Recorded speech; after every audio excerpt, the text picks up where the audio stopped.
back in 1986, millions of Filipinos did something pretty much impossible. Now, as we get close to the 40th anniversary of the People Power Revolution, we're going to dig into its complicated and honestly very contested legacy. So get this. 40 years after millions of people flooded the streets to peacefully remove a dictator, the country is now led by his son, who shares the very same name. It's this profound irony that sits right at the heart of this 40th anniversary.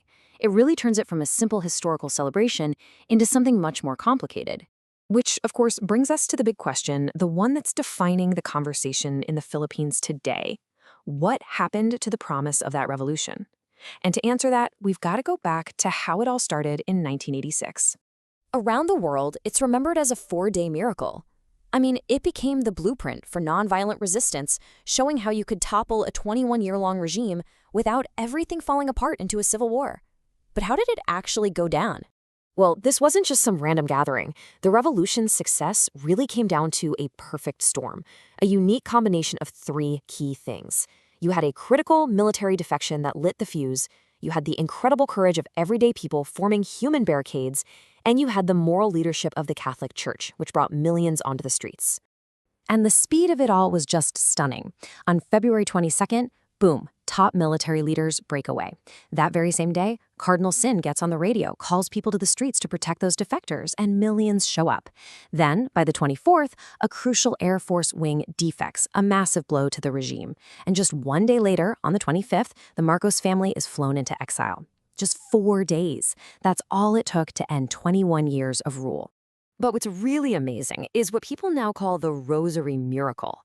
It's this idea that the deep spiritual belief of the people, nuns literally kneeling with rosaries in front of tanks, priests leading prayers, somehow managed to completely neutralize the military's physical power. This mix of faith and protest is really seen as the key reason it all happened without a major bloodbath. So that was the incredible promise of 1986. But now, let's fast forward 40 years to face what some have called the Philippine paradox, where that democratic dream is up against a much more complicated reality. Right after 86, a new constitution was written to protect democracy. It guaranteed things like absolute press freedom and an independent judiciary. But 40 years later, things look very different. That press freedom is being eaten away by online disinformation. The judiciary is seen as vulnerable to elite capture, which is a fancy way of saying powerful people can influence it. And Congress? It's filled with the same political dynasties the Constitution was supposed to prevent. So the democratic tools are there, but they've been seriously weakened over time. And this chart? It shows a really fundamental shift in what people are focused on. A 2022 survey found that 2/3 of Filipinos now say that economic security is more important to them than protecting political freedom. It's not that freedom doesn't matter, but for a lot of people, the daily struggle to make ends meet has just become a much more urgent fight. To really understand this journey, we have to go beyond the data and listen to the people who were actually there. So here are 3 key perspectives from the front lines of 1986, looking back on the last 40 years. First, let's hear from the military side. Colonel Antonio Sotelo, the guy who led that critical Air Force defection, remembers telling his pilots it was a rare opportunity to die for one's country. 40 years on, his reason for making that massive choice is still so powerful in its simplicity. I followed my conscience. But not everyone sees it that way. From the labor perspective, things look very different. Organizer Jaime Paguilina says the revolution is unfinished.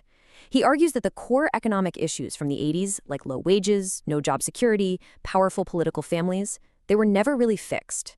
From where he's standing, the promise of the revolution was totally squandered by the leaders who came after. And finally, from the church, which was such a key player, there's this deep concern over what they call moral fatigue. Archbishop Garcera suggests that the spirit of the revolution is fading because freedom has been treated more like a static memory, something you celebrate once a year, instead of an active duty you have to practice every single day. And all of this leads us to what might be the most critical challenge today, the battle for memory itself.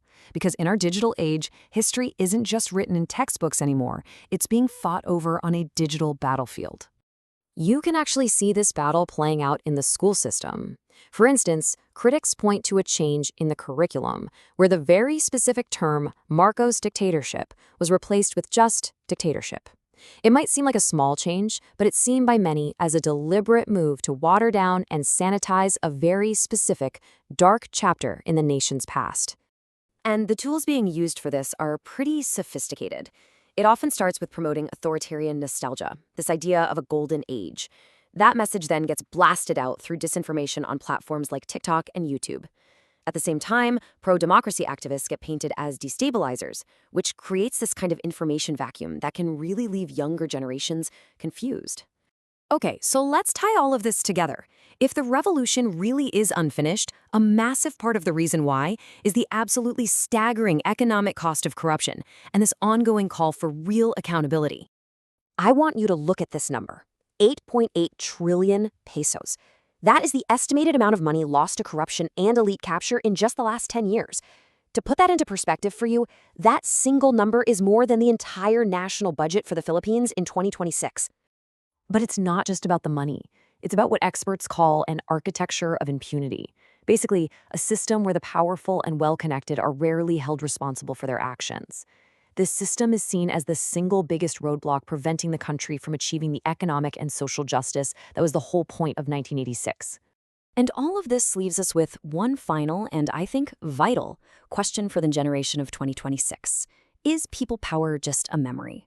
Something to be celebrated once a year? Or is it a practice, a daily commitment to being vigilant, to demanding accountability, and to actively defending freedom? The answer to that question will probably define the next 40 years of Filipino democracy.